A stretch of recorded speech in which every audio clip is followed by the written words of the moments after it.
They say you always remember your first, and in this case, this proves to be true. I want to tell the story of my first TPK as a dungeon master. This may sound sort of uh, grim and sort of like I'm reveling in the deaths of my party, uh, which is somewhat true. It's an interesting story. I think it's a kind of fun story, a story about sort of D&D and things things you learn as a dungeon master and things you can learn as players. Um, okay, so this happened in the same. This the first game that I ever played with my group of friends that we used to play D&D together. It's the same campaign as before the tragedy of the melon merchant story, except this was a little bit earlier in the game. This was actually the second session of the game. There was a TPK in the second session of the game. Um, so what some background at this point, um, if you remember if you watched the melon merchant story, I gave a rundown of the party. That rundown of the party was the party after this TPK. Um, Two of them, I say TPK, it wasn't really a TPK in the, I guess, the traditional sense of a TPK, because um, two of the players involved lived, and only two of them died. Um, but it was still a big deal. So the two party members from the Melon Merchant story that were there at this time was my sister's character, the bard, the human bard, and the human ranger. They were they were around before the TPK, and they were around after the TPK.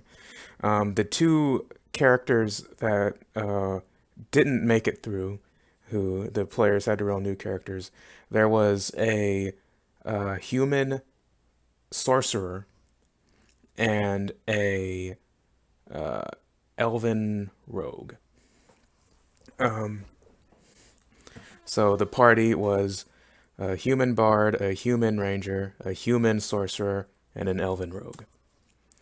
Um, and so what was going on was that I this in the Melon Merchant story, I sort of described sort of the overall plot of the game, how there was this evil guy who was trying to take over the criminal underworld of the city, and but also there was some other things going on too.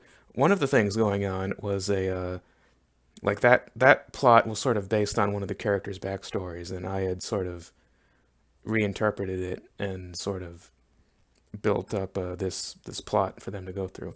Another thing that was going on in the game was a plot that I'd come up with myself, something that wasn't based off of any backstory, but it was sort of this um there was this group of necromancers that were sort of hanging out around the city, sort of hanging out in the woods around the city. And the deal with these necromancers was that there was this sort of mages guild in the city, or this group of mages, and a long time ago there was there's this guy who was a part of the mages guild, and he was experimenting with necromancy. He got found out, he got kicked out, and so now he is upset that he got kicked out, and he wants revenge. So he's going around. He's got this underground group of necromancers, and they're sort of raising all sorts of undead all over the place, and they're trying to take over the city. It's a very basic stuff. But so that was the idea. There's this necromancer, and he had these sort of underling evil necromancer guys, and they were trying to take over the city. The sort of underlying theme of this campaign was all the different factions of people, trying to take over the city for whatever reason, because the city was somewhat important to the world. But anyway, so that was going on. There was this plot involving these necromancers, and in the second session of the game, what had happened was the party was sort of given this job by the captain of the city guard. Um, he'd said that there was this report of, suspicious activity around the crypts because just outside the city there was this big elaborate crypt system that sort of expanded, miles under the city, and typically it was mostly for a lot of the sort of the older nobility. The A long time ago, this city, this is probably more backstory than is necessary, but a long time ago, this city used to be this independent kingdom before this one guy sort of uh, united all the kingdoms under one banner. And so the crypt is sort of mostly houses a lot of the old kings that used to rule this kingdom before it became just a territory in this bigger kingdom. But there's some suspicious activity, suspicious people, some suspicious noises in the crypts, and also there was the crypt keepers couldn't get into the crypts anymore. There for some reason. There was some sort of weird the doors were locked, their keys wouldn't work, and there was some sort of magic over the door, and they couldn't get in.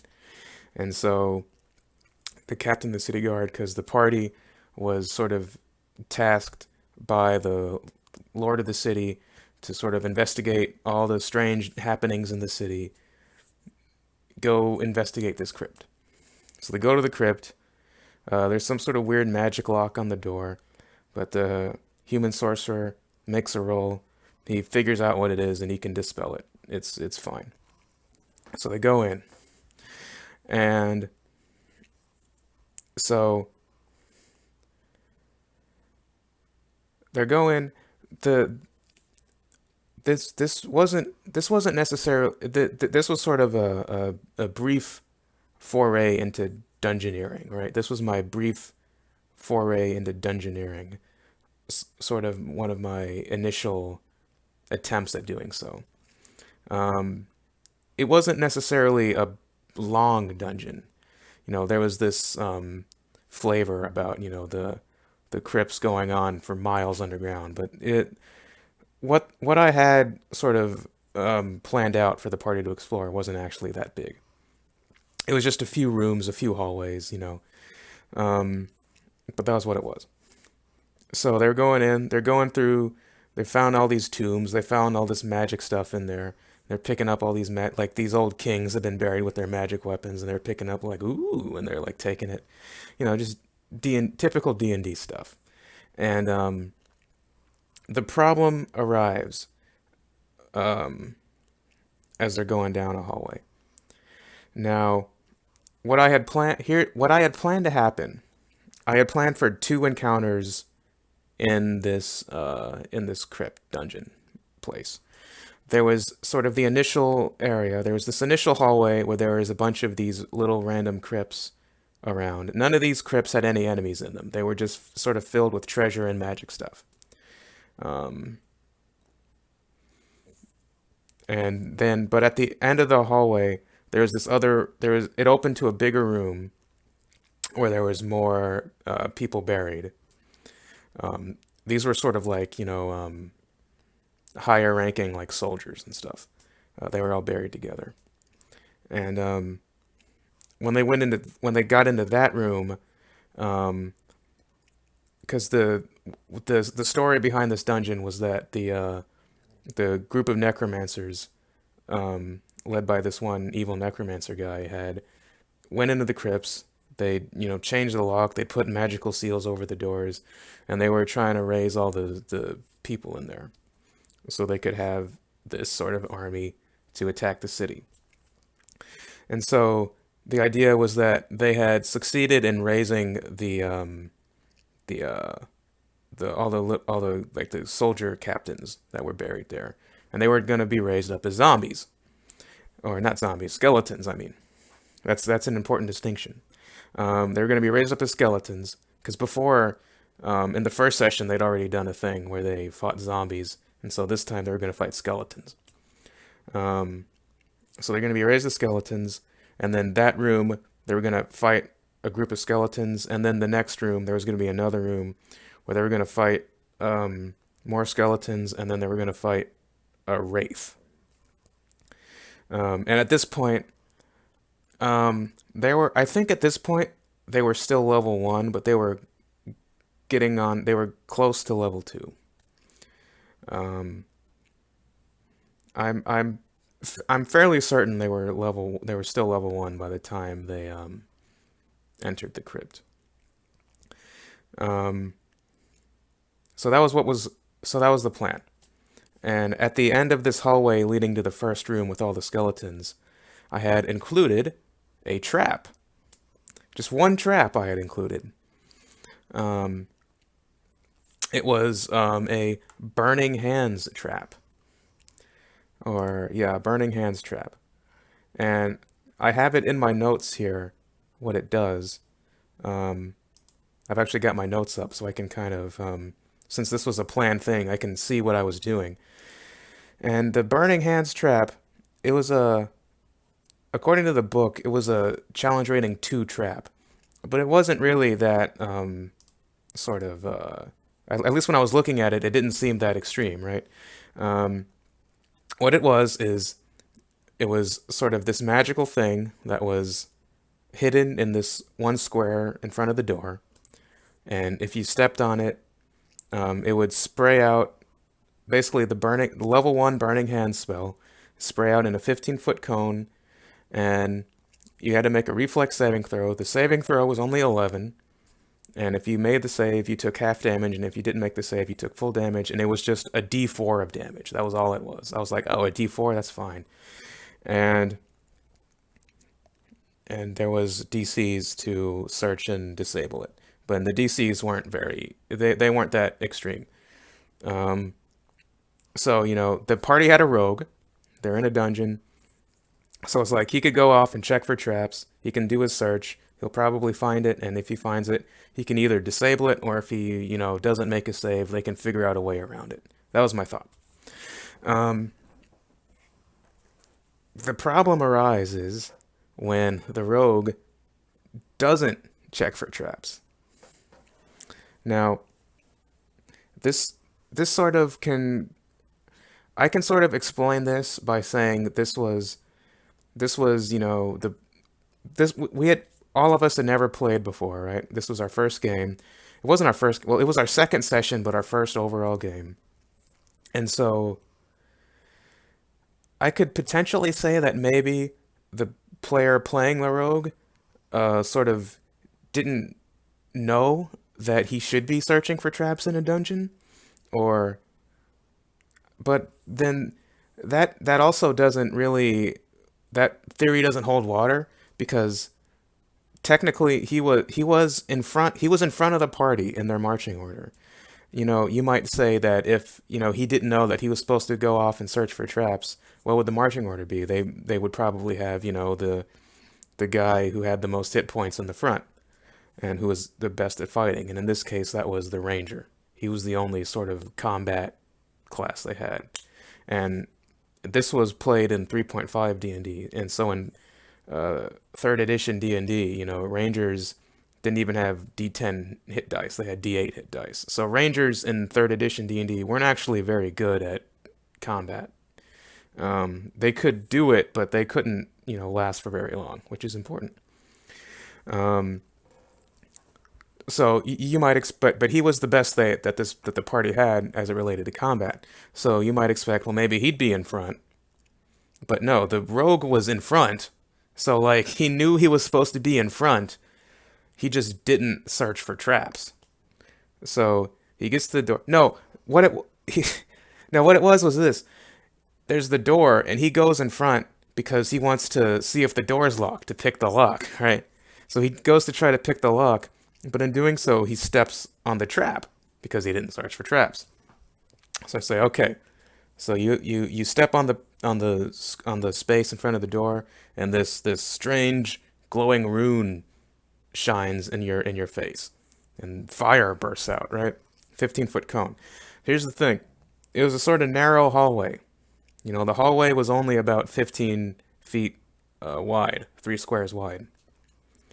Um, and they're all standing behind the rogue, the 3 of them.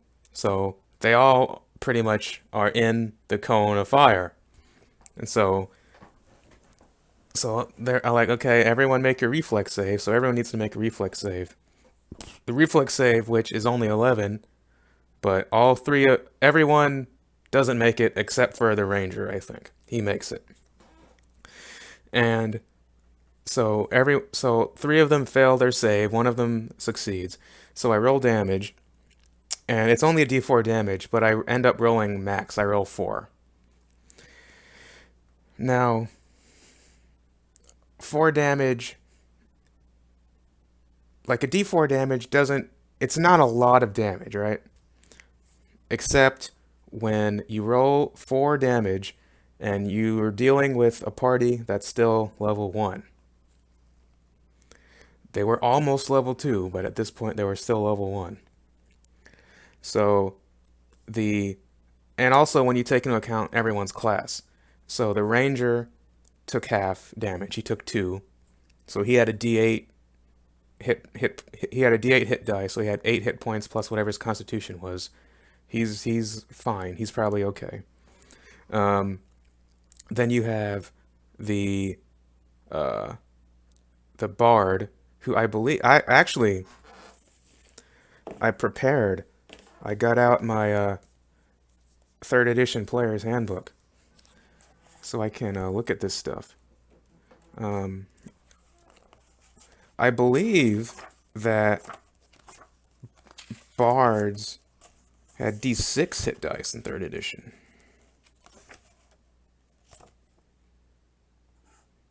Let me look. Where is it? Yeah, bards have d6 hit dice. So, yeah, the bard had d6 hit dice plus her constitution. And you had the rogue, who also had d6 plus constitution.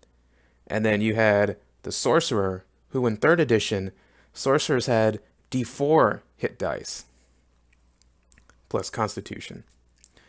So these guys, they're relatively squishy, and all of a sudden they each take 4 damage. So they're all reduced to like uh, less than half their hit points suddenly. Um, and the sorcerer, he's down to like 1. Um, and the ranger he's doing all right. He's like, when you guys hurt? What's the problem? And so that's where things first went wrong. They get the fire, and so at this point, what the party should have probably done was not go any further into the dungeon and try to heal themselves. Which, granted, in third edition was a little bit more difficult. In like fifth edition, you could take short rests, you can roll a hit dice and get some hit points back. Um, but in third edition, they didn't have any of that. The only one who had any healing spells was the bard, and I don't think she had very many spells. She would have had. Oh, that's interesting. I didn't know that. At first level, uh, she would have had 0 first level spells. So she couldn't heal. Good to know. She only had cantrips. I didn't know that. Um, so they could not heal. They had no one who could heal. No ability to be healed, and so they. Is that true? That can't be true. That's weird.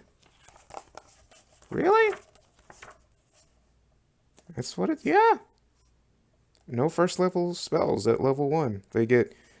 You get first level spells at level 2. Huh. Yeah, so in third edition, um, bards in fifth edition, bards are really heavily a spell based class. They get lots of different spells and they can do lots of different things with their spells. In third edition, Bards were mostly support in the sense that they didn't have spells, but they had their bardic performances, and so they're by doing special performances, they gave certain bonuses, and so that was mostly what you wanted a bard for, in this, not healing, as evidenced by their lack of spells. So so what they should have done in this case, D4, 4 points of fire damage. They're all on fire. Um, they're all really hurt. They should leave and try to get healed. But they don't. They go. They're like, oh, that hurt. Ow! And then they go in through the door.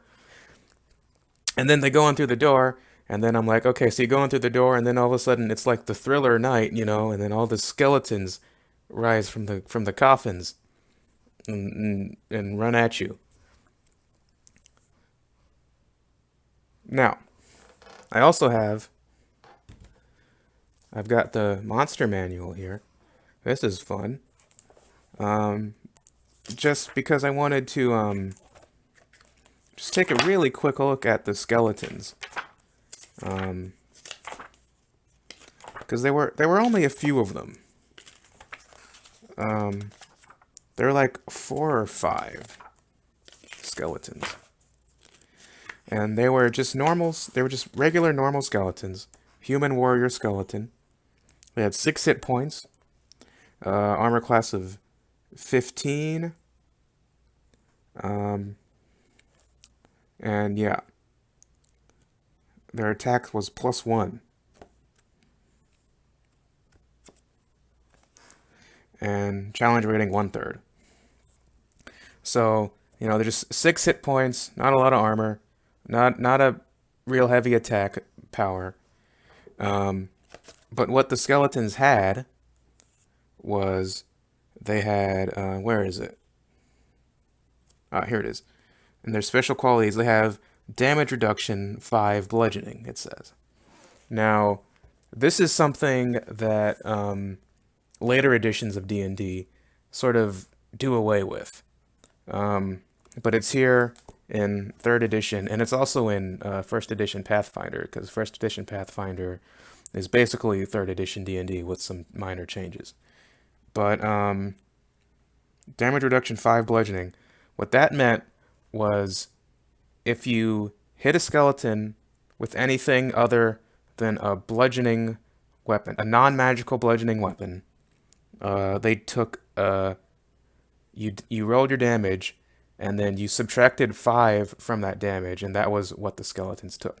So if you rolled 6 damage, the skeletons only took 1 damage. And the idea was because they're skeletons. They're just bones. They don't have any inner organs or anything to, like, if you try to stab them, you just go through the bones, slash at them, there's nothing to slash. They don't have any flesh. You need bludgeoning. You need like a club. You need to like pound them and like break their bones. And that's how you do damage to them. Newer editions, they don't have that, but this has that.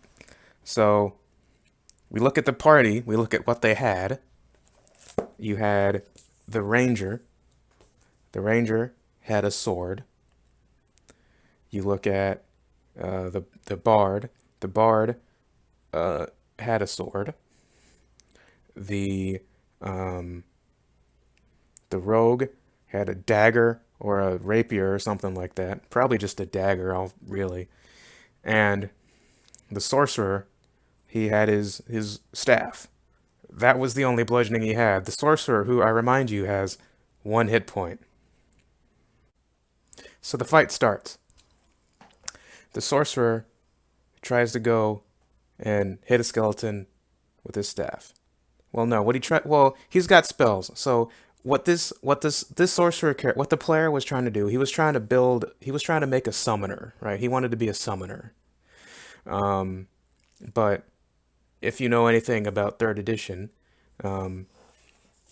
the spells you get at 1st level are, shall we say, weak in comparison to the spells you can get in 5th edition or even Pathfinder 2nd edition at 1st level. So when I say he was trying to be a summoner, and he tries to summon things. Um, he could summon, essentially, um, summon monster. Um,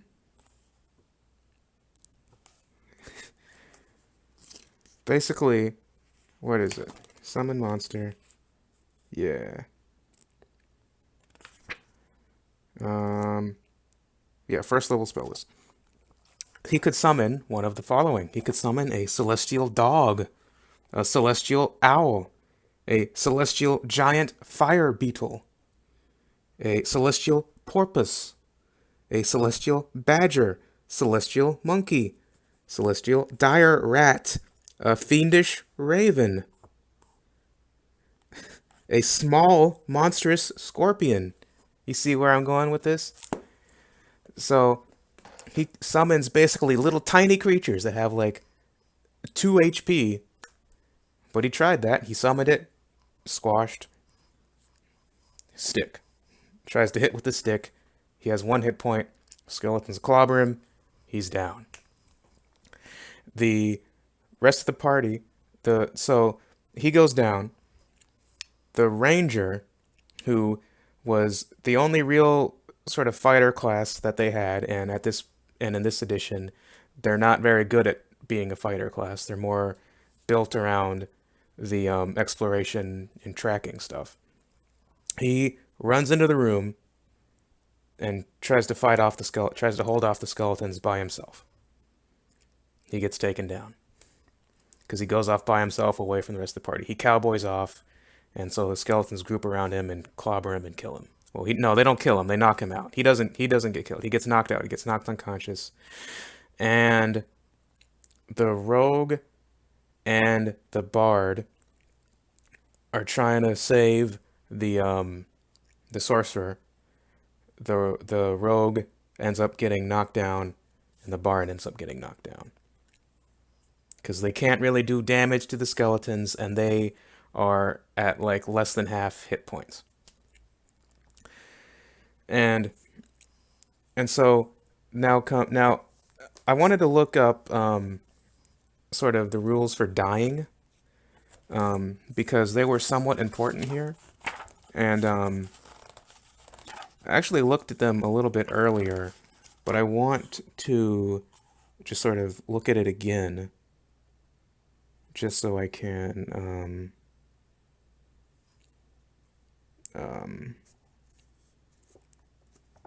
point out what it is.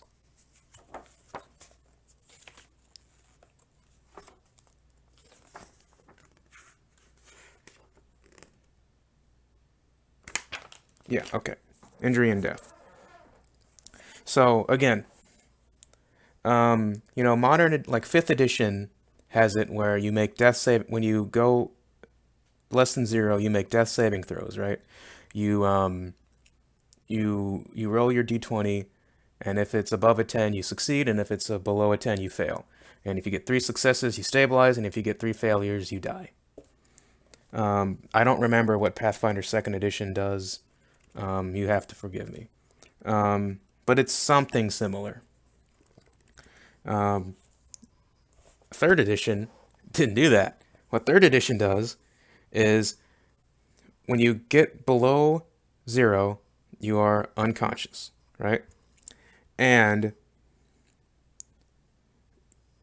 so you have negative hit points. When you get to each round, you have the potential to lose a hit point. And so you're at 0, then you go to -1, and so on. And when you reach -10, you die. It doesn't matter what your hit point total is or anything like that. Once you reach -10, you're dead. And what happens is when you're less than 0 and you're unconscious, you roll a d100, and if you roll less than a 10, so you have a 10% chance of becoming stable. So if you roll less than a 10, you become stable. You basically go back to 0. If you roll anything above a 10, you lose a hit point. So it's very unlikely that you will just stabilize by yourself. It's much more likely you'll lose a hit point. And you'll continue on your turn, you'll continue losing hit points until uh, you reach negative 10 and then you'll die. So the sorcerer reached negative 10, he died. The rogue reached negative 10, he died. The ranger and no. Okay, so what happened was the ranger got to below 0, negative hit points, and he actually managed. He rolled below a 10 on his percentage dice, so he actually managed to stabilize. What happened with the bard was she didn't actually get reduced to negative hit points. She just got taken like exactly down to 0, so she wasn't actually dying. She was unconscious. So now we're in this position where two of them are dead. One of them is unconscious. Two of them are dead. Two of them are unconscious. And so I could have had the skeletons just continue to like beat on them and just kill them all, but I was gonna, you know, we had just started. It was only our second session, and everyone was a little bit